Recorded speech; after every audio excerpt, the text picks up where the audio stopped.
তাহলে কুৎসিত হয়ে গেল এই মাসটি। কেননা অধি মাসে কোনো রকম পূর্ণ কর্মের বিধান শাস্ত্রে দেখা যায় না। এ মাসে কোনো শাস্ত্র বিধানে কোনো পূর্ণ কর্মের বিধান নাই।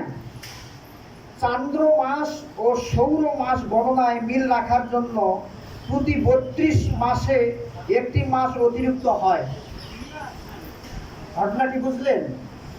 আমাদের সূর্য সৌর গণনায় 365 দিনে 1 বছর, কিন্তু চান্দ্র গণনায় চন্দ্রের গণনায় 355 দিনে 1 বছর। তাহলে ডিস্টেন্স কত? 10 দিন। 55 থেকে 65, তাহলে 10 দিন।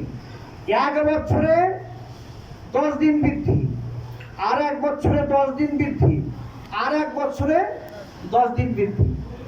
এইভাবে 3 মাস যাওয়ার পর একটি চন্দ্র অতিরিক্ত আমরা পাই এই মাসটিতে। এই মাসটিকে মলমাস বা মলিন মাস বলা হয়।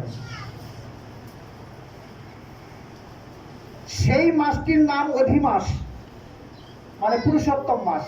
যেহেতু এই মাসে কোনো প্রকার কর্মকাণ্ডীয় ক্রিয়া অনুষ্ঠান পালিত হয় না, তাই স্মার্তবাদী পণ্ডিতেরা অধি মাসকে মলমাস বা মলিন মাস বলে ঘৃণা করে।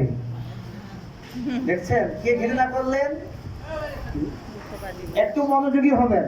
হ্যাঁ, পণ্ডিতেরা মানে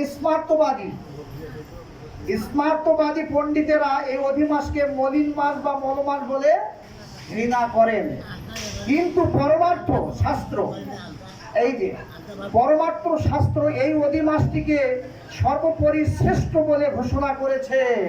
নিতাই গৌর সীতানাথ প্রেমানন্দে হরি বল। জীবনের কোনো অংশই বৃথা যাপন করা উচিত নয়। সর্বদা হরিভজন করাই জীবনের কর্তব্য। আবার যেহেতু এই মাসটি সকল প্রকার সকাম কর্মশূন্য, তাই সেটি হরিভজনের জন্য অধিক উপযোগী। যেহেতু পূর্ণ কর্ম নাই, কর্মশূন্য, কিন্তু হরিভজনের জন্য এই মাসটি উপযোগী। গোলক অধিপতি ভগবান শ্রীকৃষ্ণ স্বয়ং এই মাসকে কার্তিক, মাঘ ও বৈশাখ আদি মহাপূর্ণ মাস অপেক্ষা শ্রেষ্ঠ মাস বলে স্থাপন করেছেন।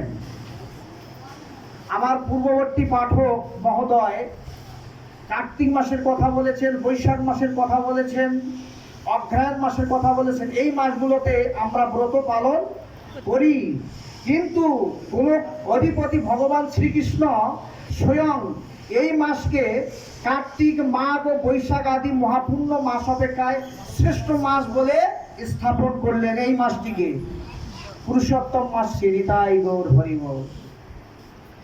বৃহৎ নারদীয় পুরাণে অধি মাসের মাহাত্ম্য বর্ণিত হয়েছে।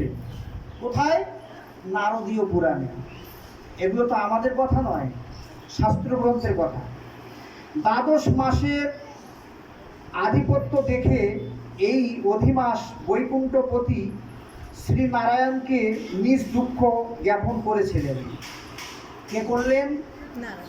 যখন এই মলমাস কর্মহীন হয়ে গেল, কোনো কর্মই নাই, মলিন হয়ে গেল, মানে সকলে অবজ্ঞা করে, কেউ দেখতে পারে না বা কোনো কর্মই নাই, ঘৃণার চোখে যখন দেখতে শুরু করলো এই মাসকে, তখন কি করলেন? বৈকুণ্ঠপতি নারায়ণকে নিজ দুঃখ জ্ঞাপন করলেন। কে করলেন?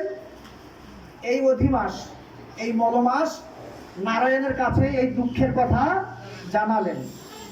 তাই স্বয়ং নারায়ণও কোনো উপায়ান্তর না দেখে অধি মাসকে সঙ্গে করে গোলকে কৃষ্ণের কাছে গেলেন। স্বয়ং নারায়ণ এবার এই মলমাসকে নিয়ে কার কাছে গেলেন? কৃষ্ণের কাছে গেলেন। ভগবান শ্রীকৃষ্ণ অধি মাসে মানে মলমাসে 8টি শ্রবণ করে দয়াদ্রসিত হলেন। এবার স্বয়ং ভগবান শ্রীকৃষ্ণ এই মলমাসের দুঃখের কথা শুনে মনের মধ্যে দয়া সৃষ্টি হলো। শ্রীকৃষ্ণ বললেন, হে রমাপতি, কাকে বললেন? নারায়ণকে বললেন। আমি যেমন এই জগতে, ভগবান শ্রীকৃষ্ণ বললেন, হে রমাপতি, আমি যেমন এই জগতে পুরুষোত্তম নামে খ্যাত। কৃষ্ণ বললেন। বাবা বিশ্রাম একটু।